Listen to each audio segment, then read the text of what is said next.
The Witcher!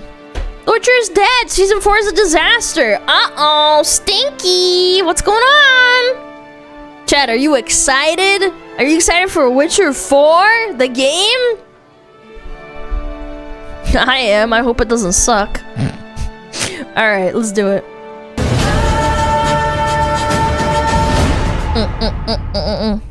Princess Showrunner! I hated this scene. Where's the girl? Where's Siri? I'm gay. He's looking for Siri. I need to find Siri. Where is Cirilla? Have you seen Cirilla? Siri! Siri! Where are you, Siri? Siri, Siri, are you here? Gay! We're looking for Siri. Where's Siri?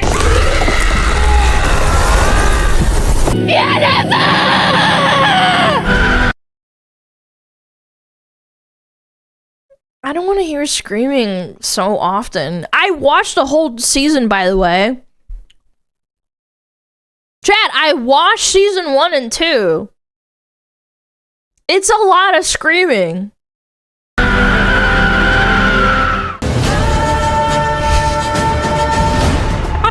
Siri disappeared. Siri. Anything to get Siri back, right? Actually, I'm a lesbian. Geralt, have you had any more wild dreams?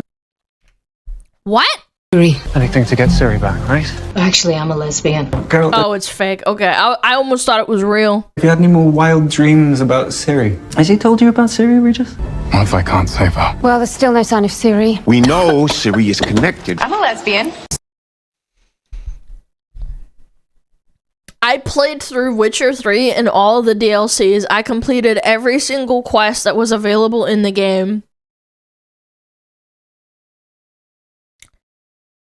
Even though the entire story is revolved, like the main story was about Ciri, and finding her and chasing after her because of what happens in the game. I'm not going to spoil it, but like, this is actually kind of crazy how often they bring her up.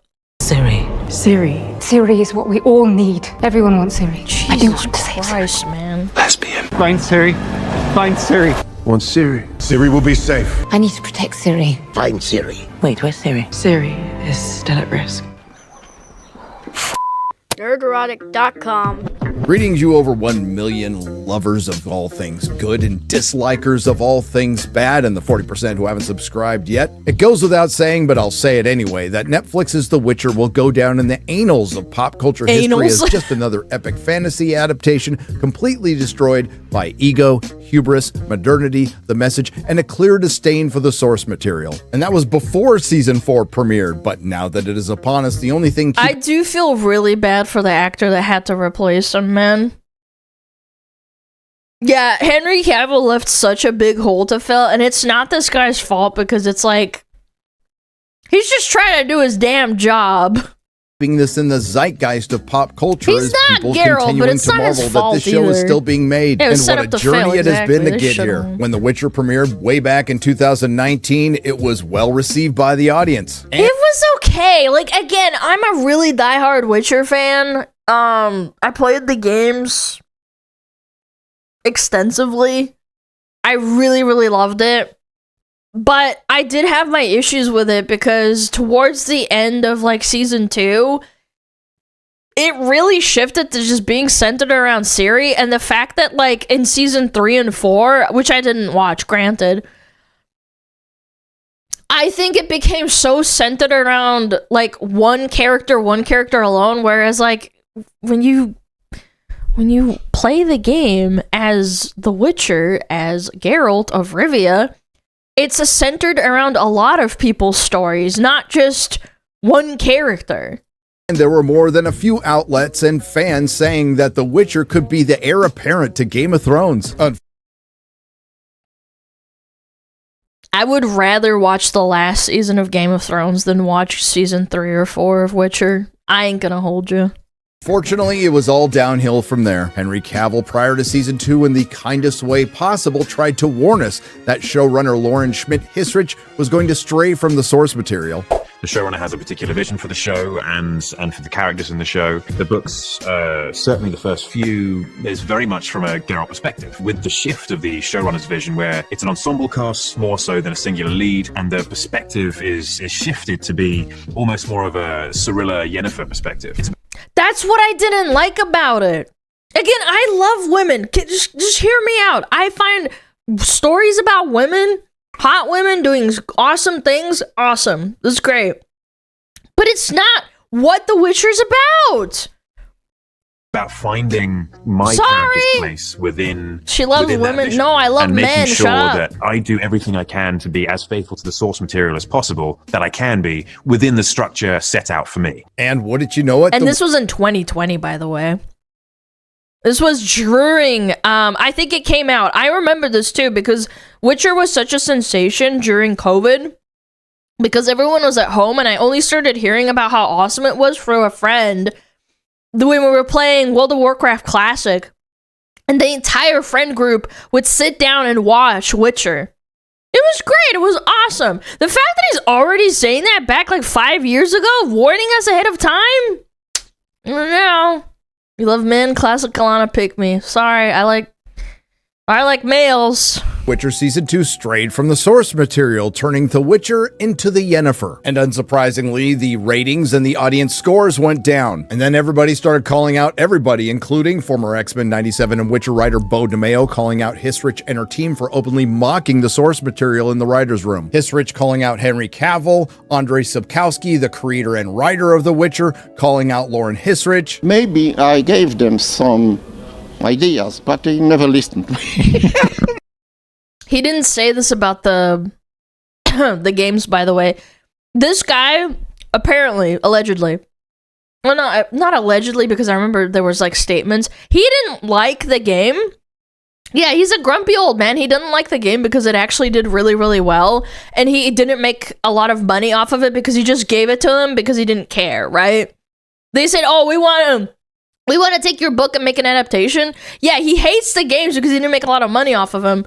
But it's like, it's really funny because this guy just straight up shits on the show and is like, yeah, I gave him ideas to like do the show and they just didn't care. They never listened. Where Hissrich and her team took time off from bastardizing the lore of the book so they could pervert the lore of the game. And this can't be undersold, turning the leader of the Wild Hunt, the very formidable Aridin, into a sad gay man. After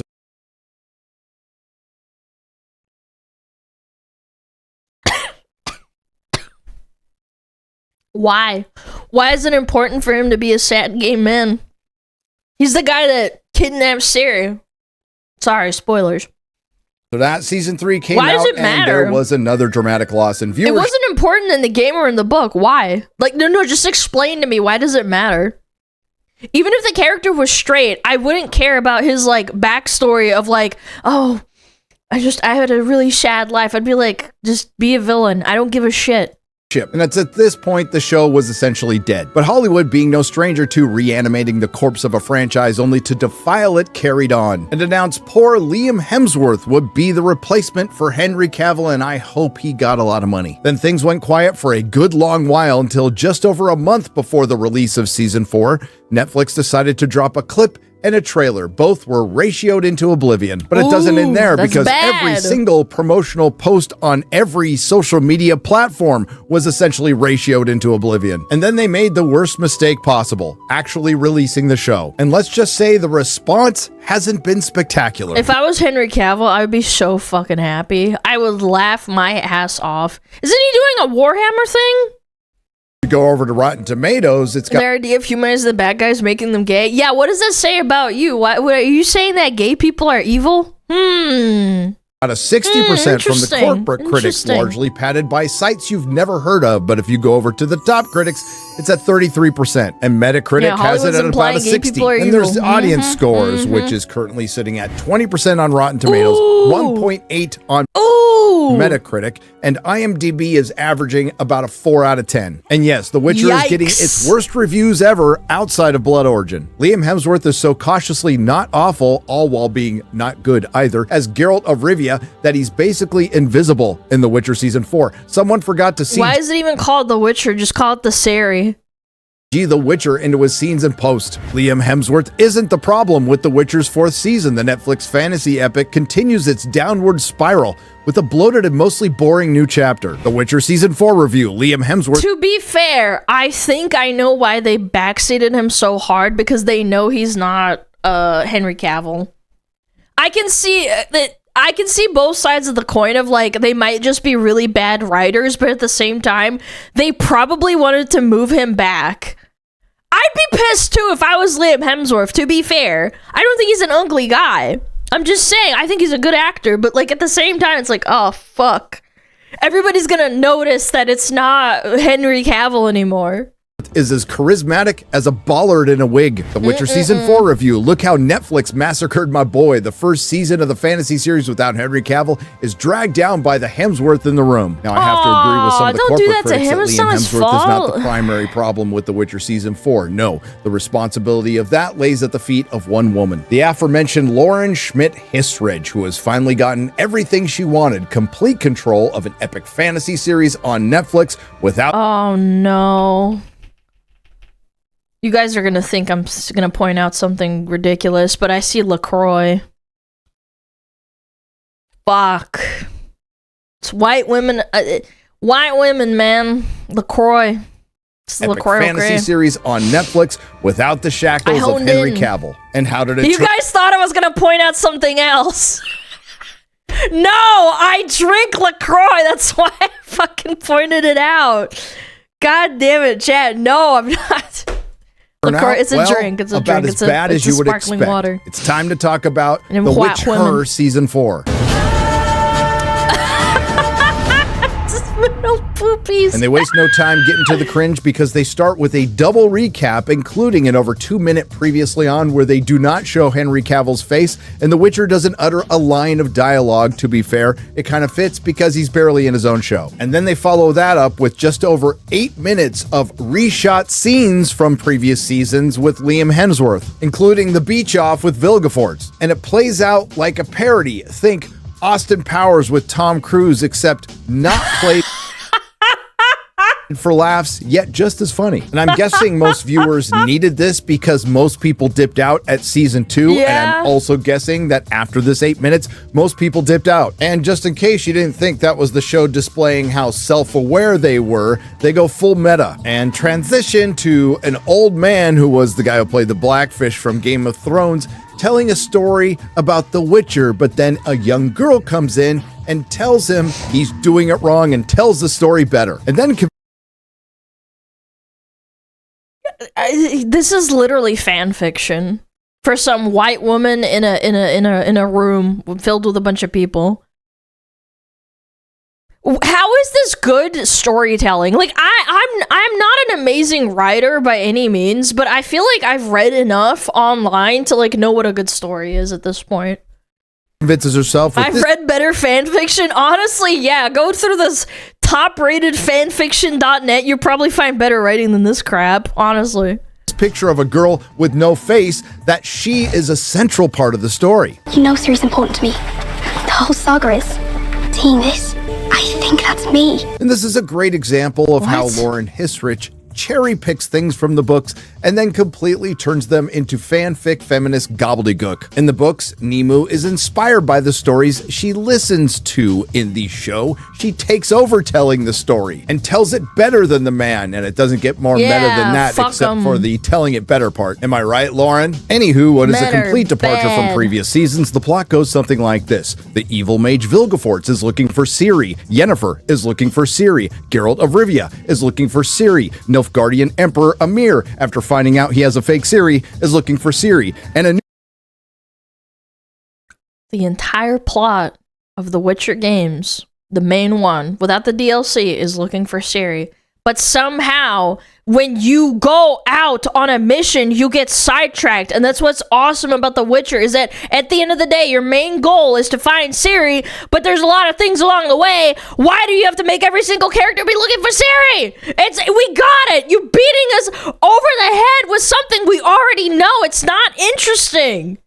It's Finding Nemo, but finding Ciri? No, because Finding Nemo is actually a well-written story.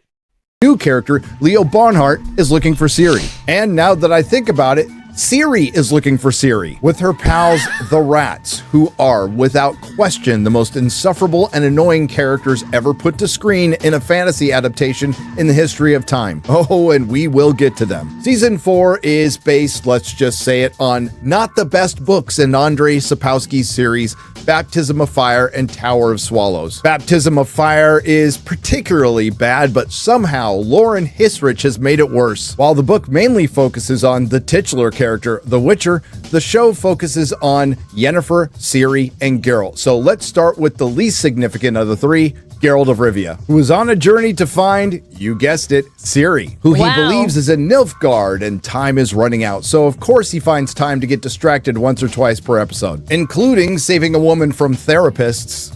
I'll take the rapists for 200. That's therapists. And isn't it amazing that this world based on Polish and European folklore that is so diverse isn't when it comes to the therapists? Anyway, on this long, arduous journey where... I need to actually use that line to get around YouTube censorship. I need to start doing that, because YouTube's super cringe. You're not allowed to say the big no-no word. Spoilers, they don't get anywhere near finding Ciri. Geralt and Jaskier get caught by Redanian intelligence. Also, they could have one more scene between Jaskier and his boyfriend, King Radovid, who was a character in the books that Lauren Hissrich aged up from 13 so Jaskier can be gay. And then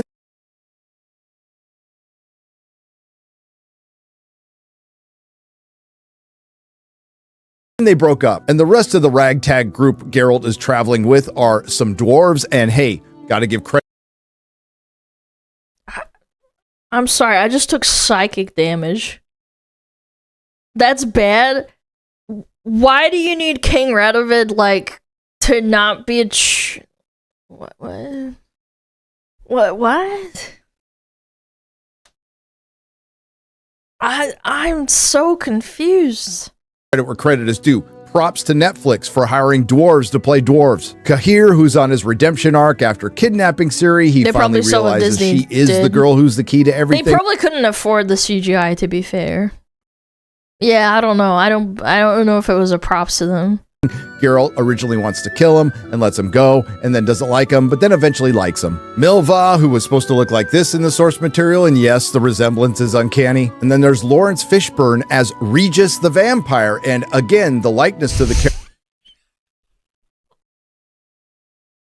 They hired an amazing actor to play the vampire? Chad, this is such an insult. This guy's been in so many amazing movies, and they did this to him? I feel bad, genuinely. Morpheus, yes, dude. I'm insulted. I'm actually insulted. An amazing actor, and they chose to do this with him. Why? Who casted this shit? You think he would have played any other character, probably. Character in the game is uncanny. And while Lawrence Fishburne is good in everything he does, let's just say his character of Regis leans into the age-old trope of the... I'm not going to say it. The American Society of Magical Negroes. If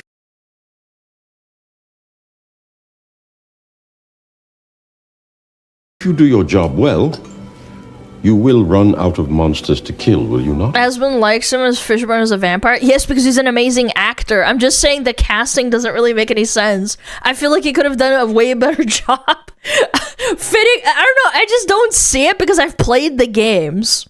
I don't see it. Your entire being is dedicated to finding someone who you fear you failed. Whatever you dream, pay attention. Not to the He's fear, just a great the actor. joy. It Overall. will lead you. You've spent a lifetime battling monsters and men. Fear has become a familiar guidepost to you. I sense in you a deeper desire for balance. We saving the damn world. And again, while this entire journey is in the books, in this show... Can I can't say the word, can I? Like, I can't say the word. I'm so surprised that there's like there's a show called The Magical School for I'm not gonna say it. No, I'm not gonna say it. Shut up. I can't say it. No. How is that even a thing? It's a movie? I thought it was a show. It only serves as a side quest that goes Magical, nowhere. interesting and instead people, of doing okay? what a talented writer would do, you know, weaving your character's background in and out of the story as it progresses through some show and some tell, they stop abruptly in episode 5 of season 4 to give us a character info dump by campfire. And everybody gets to tell their story, including Yasker's turning into a musical and Regis's ending up being an anime, which arguably is the best part of the show. But it doesn't make it any less jarring. But when we're following Geralt, when it's not being cringe, it's excruciatingly boring. And when we're not getting info dumps, we're getting people sharing their feelings in forests. Geralt, if you have to have characters explain everything that they do, then it's not good writing.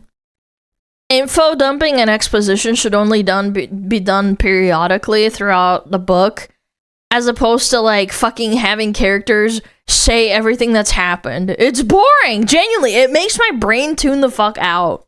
and his crew spend And you want to know why this happens? Because Netflix has a horrible habit of hiring writers that do this because, excuse me, the attention span for people that watch and consume Netflix is so low that they have to have people re-exposition and reiterate what's happening every 20 minutes.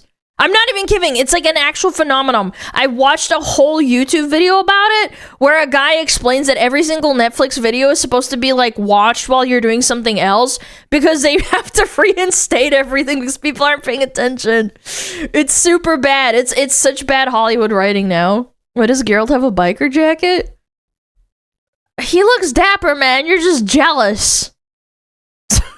Entire Clearly. episode thinking about crossing a river, then they spend another episode crossing the river, but the worst bit is Geralt sits out an entire episode of his own series. He only fights 3 creatures, and you guessed it, 2 of them are tragically misunderstood women. In the end, he does fight a troll to hold a bridge, but it's also he could be knighted by, admittedly, a girl boss from the books that was perfectly adapted as a girl boss in the show, so he could become Geralt of Rivia. And if it wasn't clear before, it most definitely is now.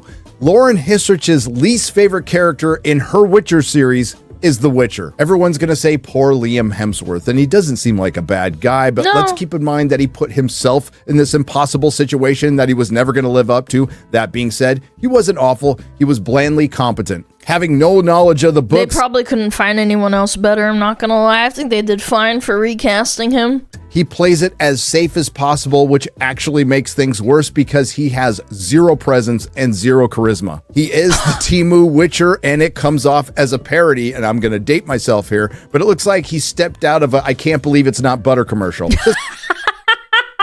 Most of you aren't going to watch this show, I guess the best or worst. But he could also been too scared to, like, you know, make a statement because he would probably start fighting with the Whiters. Do you guys remember when there was a interview with with Henry Cavill? He was saying that every step of the way when he started saying like, oh, you know, Geralt wouldn't say this because in the books and in the game, blah, blah, blah, blah, blah, he would start fighting the writers. Yeah, Henry got fired for talking back. Exactly. So I could understand that he probably just wanted to, like, get on with it, you know? Like, if he truly cared, maybe he just wanted the bag, which is fine, too. I think he did okay. I saw the clips. Of the downgrade from Henry to Liam would be his constantly trying to recapture the meme from season 1. Fuck. My unsolicited advice for Liam, don't listen to the internet, get that bag, give no fucks, and continue with your himbo Geralt. This brings us to the trope that has been completely played out, particularly in fantasy and sci-fi. The girl who is the key to everything. Some recent examples just off the top of my head. Picard season 1. But I never had a problem with that in the game. I think Ciri had character. She had flaws. She was still a young girl who, like, looked up to Geralt and wanted to become a Witcher, and she had, like, issues because she just had all this power and she couldn't control it. Like, it's the whole point of the fucking story. There's nothing wrong with like a character being the key to something. It's not the same. Yeah, this isn't that Ciri. She's cute and like she wants to go and have fun. Like there's several key instances in the game. Sorry, I keep recalling the game because I didn't read the books very much. I only read like one book, but that's neither here nor there.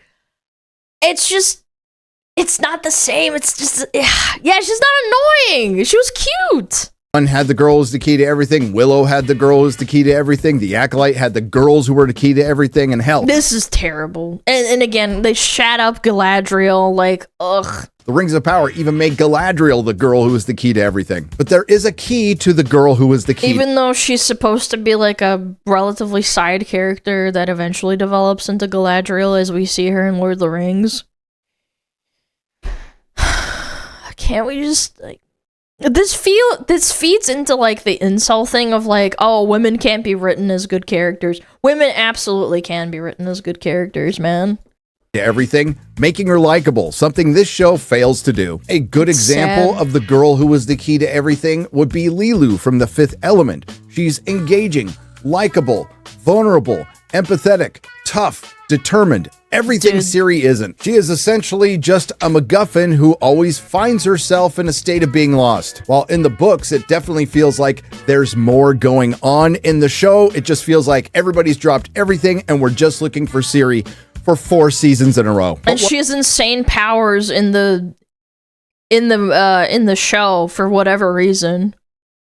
Even in the game, she has powers, but she doesn't have like insane control over them. And the whole point is that she's supposed to grow up so that she can control them better later down the line. This is a quote-unquote young Ciri, too. She's like relatively young. What makes Ciri's story in this season orders of magnitude worse is the company she keeps, the rats. In the books, they're supposed to be rascally, flamboyant, yet dangerous, murderous bandits. In the show, they come off as annoying Twitch streamers or... Yes, they want to fight for the limelight and they want to all be included and one of them has to be the ringleader and they're all fighting over it. In other words, Twitch streamers, cast by the Netflix HR department. And just like Twitch streamers, they're always stealing other people's stuff and essaying each other. And it's just a joke about the stealing other people's stuff part. I don't care that they react to content. And yes, these are the rats and the epitome of the Netflix adaptation. There's the fat, cowardly white guy named Ass-E, the skinny white guy named Kaylee, who is a therapist, the diverse lesbian tweaker named Reef, discount Tariel, dumb white elf Gisseler, who thinks he's in charge and is supposed to be in the books, but the real boss is the black lesbian Missile who was supposed to look like this from the source material. Again, the resemblance is uncanny. Now, again, if they just casted her well, or even made the character likable, even if she was black, I do believe that if you make a character likable, you can still race swap a character. You can. I think it should go both ways. If you race cast white to black or black to white, as long as you make a good character, I don't think it should matter. I know this might be a hot take.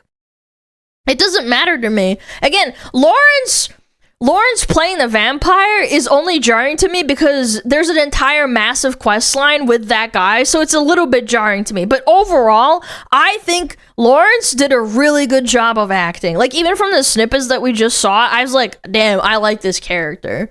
It's just a little bit jarring, but I mean, it's ultimately not that important. Time with the rats. Nick Fury was white in most of the comics. Yeah, people can overlook that. Is supposed to be her descent into darkness and her spiritual they're amazing low point. Actors. Instead, we get lesbian Ciri. And to head off and put to bed, for lack of a better term, any it's in the books arguments, because this is another perfect example of, again, for lack of a better term, Lauren Hissrich cherry picking something from a time of content and removing all complexity for the sake of modernity. Therapist Kaylee tries to assault Ciri and is stopped by Missile, who goes on to assault Ciri, who does eventually end up in a relationship with Missile, but it's why is this important to the story? It's a lot more like Stockholm Syndrome than anything else. In the show, they make the assault consensual. And we all know the reason why, because there is no way in hell modern Hollywood would depict a diverse member. This can't... Is this in the book? With the leader of the bandits getting into a relationship with her? I don't. I'm gonna fucking chat GPT it. Fuck this shit.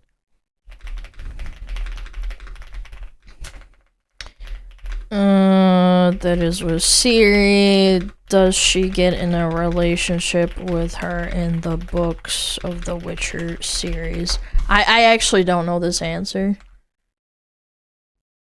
It's in the book, but it's not consensually. Short answer, no. Ciri does not get into a romantic relationship with the female bandit leader, mistress of the rats in the books. Missile and Ciri share kisses and physical intimacy in the books. There is romantic attraction. Ciri's feelings are confused but real. The dynamic influences Ciri emotionally, sexually. It's complicated and dark. Ciri is in a trauma spiral. Missile is not a healthy influence or partner. Their intimacy on a exploitation, revenge, and survival. It's not a ship, it's a psychological detour. And yet you're exploring it through that. So strange. And trying to make, like, quote-unquote queer undertones and making it confusing. Of the alphabet community assaulting anyone, and there's no way in hell at least it stayed true to the books, huh? One from modern Hollywood would depict their relationship as anything other than loving, and that's inherently the problem. That's bad. See, in the books, like I googled, or rather ChatGPT'd, it's supposed to be about confusing and you don't know what's going on.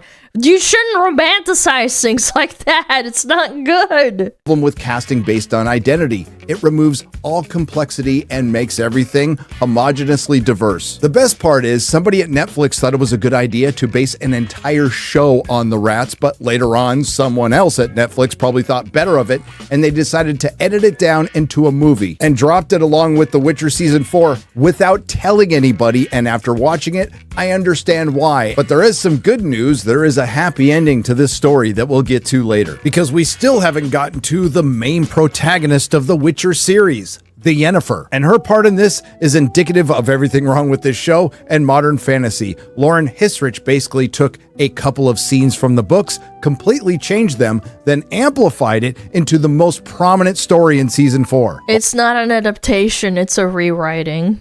Why? Because there wasn't quite enough female representation. Are you tired of the term girl boss? Well, hashtag me too. But Hollywood isn't, because this season we get to see General Yennefer of Vengerberg travel the continent to gather her feminist avengers, including feminist avengers, Frangilla, Francesca, Philippa, Margarita, Triss Marigold, and of course their fearless... Man, it's criminal what they did to Triss, man. Margarita, Triss Marigold. What the frick, man? Why? And of course their fearless leader, Yennefer of Vengerberg. And yes, I completely agree with you, dear audience member. The resemblances to the characters in the source material are uncanny. Oh, and we can't forget the lesbian dwarf, Zemer. And for all the it's in the books people, well, never mind the fact that in Baptism of Fire, Yennefer never formally joins the Lodge of Sorcerers. Here, she starts it, names it, and then, despite them being a bunch of sorcerers, has them trained in hand-to-hand combat, with one of my favorite aspects of it, constant affirmation. We can do anything. We're charmed. Strike me down for... You don't need combat when you have powers of lighting people on fire and conjuring rocks that fall out of the sky. You should be practicing your spells, like... What are we doing, man? Saying so, but... not the worst. We might actually pull this off. Because you're a leader. And you're a damn fine leader. And yes, Vesemir is back, and just like Geralt of Rivia, he's played by a completely different actor. And he is there to train the novices and the mages in their hand-to-hand combat, and quite frankly, he does a pretty good job because they pick... This is so cringe, man. Pick it up in half a month. Dude, that prop, by the way, it's a pretty good job because they pick it up. That hammer looks like I've seen cosplayers with better prop hammers. What the heck? Dude, this looks like it weighs like fucking like half a pound. like jokes aside with everything else, like the casting and all that, like it actually looks so bad. Yeah, it looks like a foam hammer. I've seen cosplayers that do better jobs than this. it up in half a montage scene. And all of this is in preparation for an imminent attack from Vilgefortz, who is after Ciri because everyone else is. And once again, battle Yennefer and her team of feminist Avengers get the best and most prominent action scene in a series called The Witcher. And this is the episode that Geralt sits out of his own show, all to make way for warrior Yennefer and lesbian Ciri. Queen. And the worst part about it is they kill off Vesemir, who's supposed to live all the way to the Wild Hunt. And to add insult to injury, because of course Yennefer wins the battle against Vilgefortz. And Vesemir, like, there's a relationship between Vesemir and Ciri throughout the whole time because she wants to be a Witcher. Like, they kill him off? Why do they hate all these characters?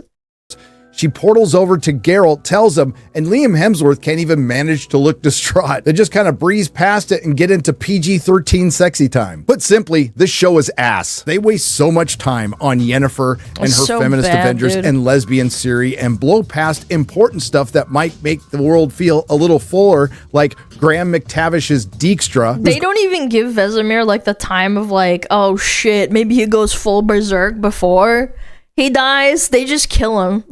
Great, but barely in it. And the same could be said for James Purefoy. Yes, he's actually in this series. And Nilfgaardian Emperor Amir is just an afterthought in this and a complete idiot. But that's not the biggest waste of all, because there is, surprisingly enough, a really good character in The Witcher Season 4.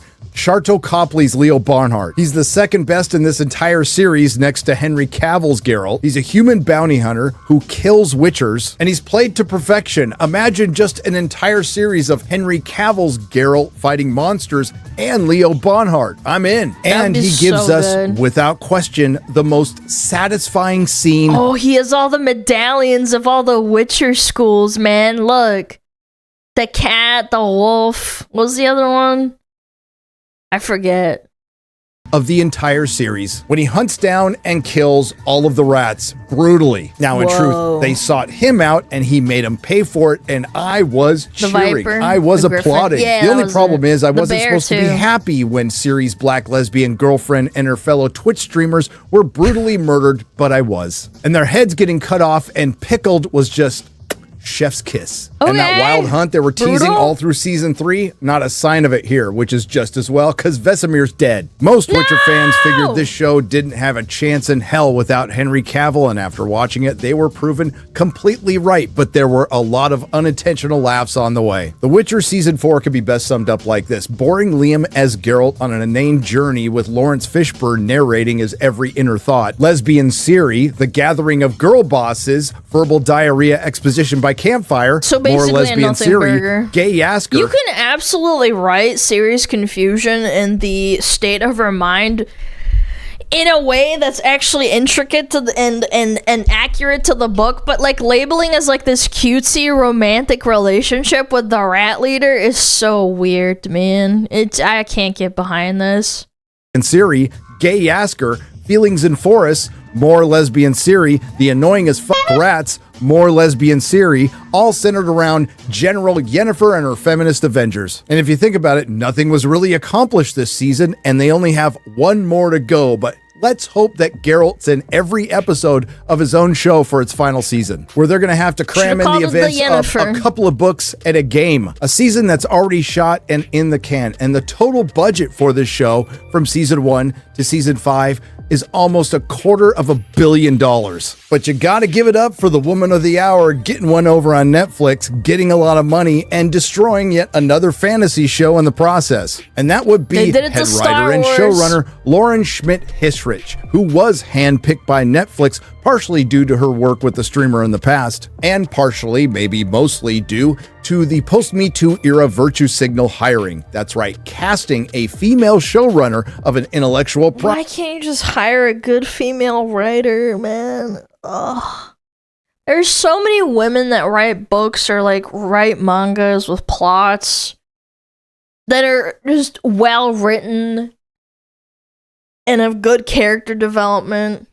I just can't, man. Maybe it's like on purpose. Maybe it's just like made to make women look bad. I'm just kidding. That'd be too smart. Property that has a predominantly male audience. Sure, unlike other castings like this, Lauren Hissrich has some writing experience in shows like The West Wing, Private Practice, Parenthood, Power, Daredevil. Yeah, but she probably had a writing room full of people that told her if her fucking ideas were retarded. And all of these movies, do you see how old they are? They're probably from like the early 2000s. The Defenders, and the Umbrella Academy. But just because you have some past writing credits with mostly dramas and some superhero fare, doesn't necessarily mean you have the chops to adapt epic fantasy. Just ask Jennifer Hutchinson, who used to write for Breaking Bad and Better Call Saul, and now writes for The Rings of Power. And it's corporate decisions. She wrote bangers like that, and then The Rings of Power? Are you shitting me? This is why you need a writing room and not one writer doing whatever the fuck they want. Holy crap. No, never get rid of writing rooms and don't make them all like the same people, man. Like this, based on ideology and modernity, that have given us this current era of modern fantasy, which should have been a golden age, but God instead damn. it's homogeneously diverse. The best example of this, awesome. These 4 images, as posted from our good friend John A. Douglas, are from 4 different fantasy shows, including The Witcher. They all look the same. Oh my god. It's like they're different shots of like the same characters or like the different bands moving together. It's like a Dungeons and Dragons party. Oh my lord, man. Spot the difference in my life, fellas. So diverse, but yet so samely, is it not?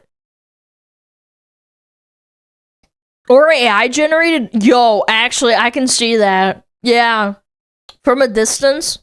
Can you tell the difference? Of course not, No. but they all have something in common. Failing miserably. The Witcher was supposed It's funny because like people like this will advocate. miserably. The Witcher, of course not. Sorry, But they all trying to have find a something still. in common.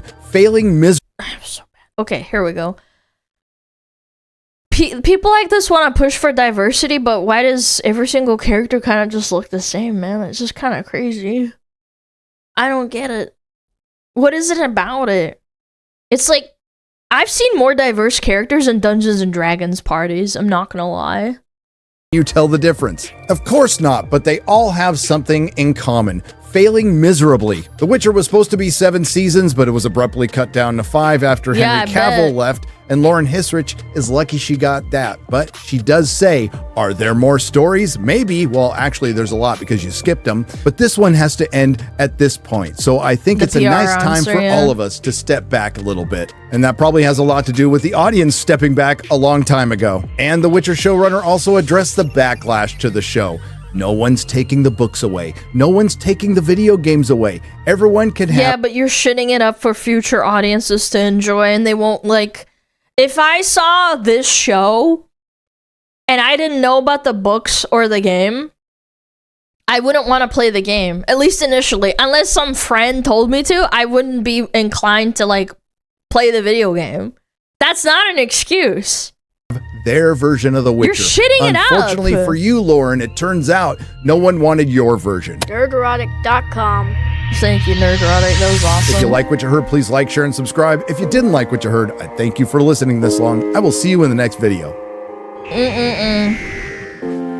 This version, really, that's her excuse? Yeah, let's shit up a legacy of an amazing game that won Game of the Year and had fantastic game DLC, a book that inspired the game. But, you know, we're allowed to make our own shit version. If you don't like it, just don't watch it. Yeah, but if we criticize it, we're seen as, like, bad. Ooh, the gamers don't like The Witcher. It's like, yeah, because it's bad to go play the game. The game only costs, like, $20.